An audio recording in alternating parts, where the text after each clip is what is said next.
আর নবী সাল্লাল্লাহু আলাইহি ওয়াসাল্লাম বলেছিলেন আজকে থেকে 1400 বছর আগে যে কিয়ামতের আগে আগে এক শ্রেণীর মেয়ে আসবে যারা কাপড় পরেও ন্যাংটা থাকবে। কাপড় পরবে কিন্তু ন্যাংটা থাকবে। নিসাউন কাসিয়াতুন আরিয়া, কাপড় পরেও তারা নগ্ন থাকবে। তিনি বলেছেন তারা নিজেরা আকৃষ্ট হবে, অন্যদেরকে আকৃষ্ট করবে। এরা জান্নাতে যাবে না, জান্নাতের কখনো গন্ধও পাবে না।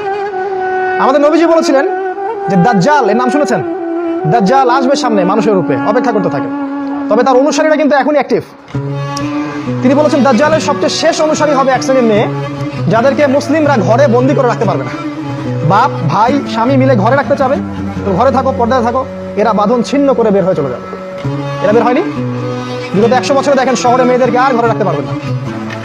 উন্নতি, অগ্রগতি, কাঁধে কাঁধ মিলিয়ে দেশ ও জাতি গড়বো, এটা স্লোগান দেয় না? দিয়ে দিয়ে সমস্ত জায়গায় আজকে ওরা ঢুকে পড়ছে। শিক্ষাক্ষেত্রে যাবেন, আপনাকে একটা বেহায়া মেয়ের সাথে বসতে হবে সামনাসামনি। স্কুলে যাবেন, সেখানে জিনা করতে হবে। কলেজে গেলে সেখানে জিনা। চাকরি করতে যাবেন, সেখানেও জিনা। দেশ চালাবেন, সেখানেও জিনা। সব জায়গায়।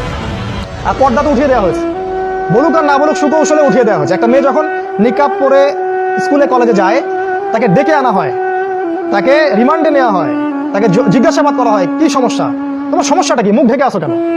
ওদের গায়ে জ্বালা শুরু হয়ে যায় একদম। এই দেশে বাস করেন আপনারা, এই সমাজে বাস করেন, যেখানে একটা মেয়ে স্বতন্ত্রভাবে যে স্বাধীনভাবে হিজাব করবে সেই স্বাধীনতা ওর নাই এখন। বরং তাকে বাঁকা চোখে দেখা হয়, একে জঙ্গি নাকি, বোরখার নিচে কি বোম আছে, দাড়ির নিচে আবার বোম আছে না। টাকের উপরে যখন একটা ছেলে কাপড় পরে, পাগড়ি পরে, জুব্বা পরে, ভয় লাগে ওদের দেখলে। আগে এই ধরনের মানুষকে দেখলে মানুষ সালাম দিত, শ্রদ্ধা করতো, বাসায় ডেকে দাওয়াত করে খাওয়াইতো। এখন ভয় পায় আমাদের কিছু মানুষ। আমরা কি ভাই পশু হয়ে গেলাম নাকি?